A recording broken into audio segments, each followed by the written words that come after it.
So we were talking about how we stop the bleed. For anybody driving around, if you ride up on an accident, what you have at your disposal to utilize to help save someone's life. So for me, I know most everybody else in the car, if I were to go to my back seat, I'm gonna find a piece of clothing.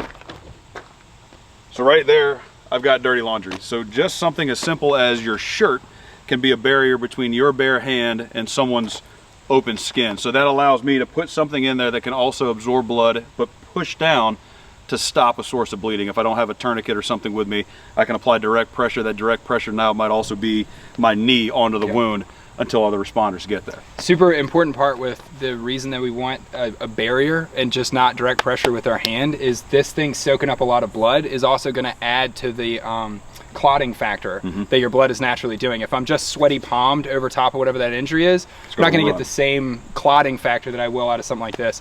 But that means that when you start getting that good clotting factor, we can't be checking because we're just going to open it up every single time. Taggart just said it, like, don't check to see if the bleeding has stopped. Just keep applying pressure until additional help arrives. But just something as simple as I've got dirty laundry in the back can be the difference between someone going home that night or not. I'm always preaching your own shirt. Yeah. Be comfortable taking your shirt off. Be comfortable being topless in the road, right? Exactly. 100%. Exactly. Talk about travel with some water in your car. Like, have water. Yeah. Like, be prepared to have that water. That water can also aid to someone who is feeling that dry mouth and thirst, right? Because they're going into shock. Yeah. Hypovolemic shock is a very real thing. So that water is not going to save them. That water's going to make them more comfortable for help arrives. It's going to make you more comfortable too. Right, that's going to be a task. Manage, like I'm always talking about crisis environments and stress management inside those crisis environments. You have to manage your own self. And just a sip of water can like reset your ability to make decisions again. It's the same thing as like dry socks. Yeah, oh you yeah. can drag me through the worst 24 hours of my life. It changed nothing but my socks. And I'm going to feel good to do it again. I'm a brand new guy. 100%. Yeah. If you do stop on the side of the road for an accident, like one of the things that people always ask, like, what can I do? They're always afraid to move somebody. Yeah. If the person's already out of the car, a lot of that damage has already happened. What damage that can potentially happen is the person not paying attention coming down this road at 40 miles an hour and seeing a non-marked vehicle off to the side with hazards on. They're going to be looking at your hazards flashing and not you attending to this person on the road.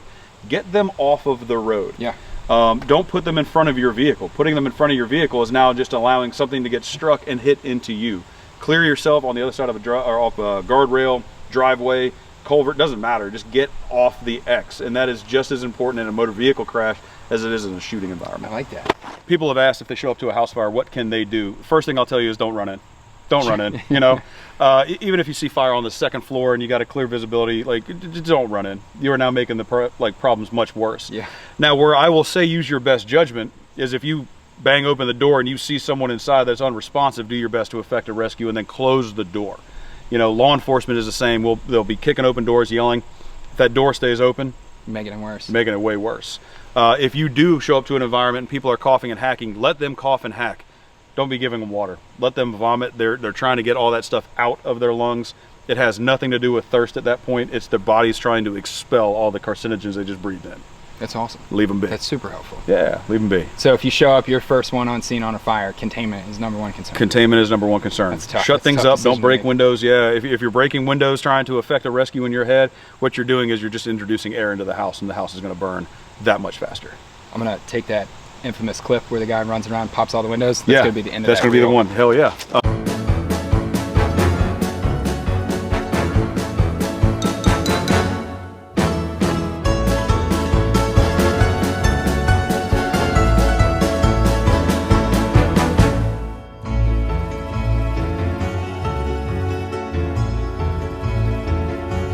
Oh, water rescues and drowning. What people don't realize is most cars have jumper cables in them. Those jumper cables are about 10 feet long because none of us position.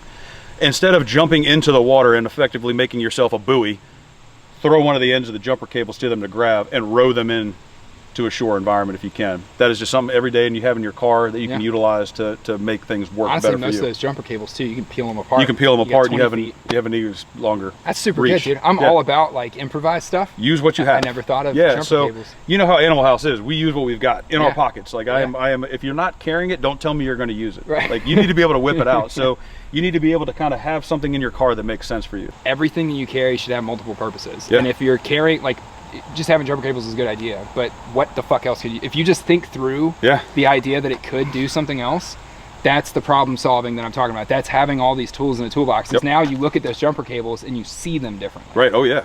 Anybody can affect change. I always tell that when we teach different, like anybody out there, anyone can affect change if you're willing to get outside of your comfort zone and help somebody.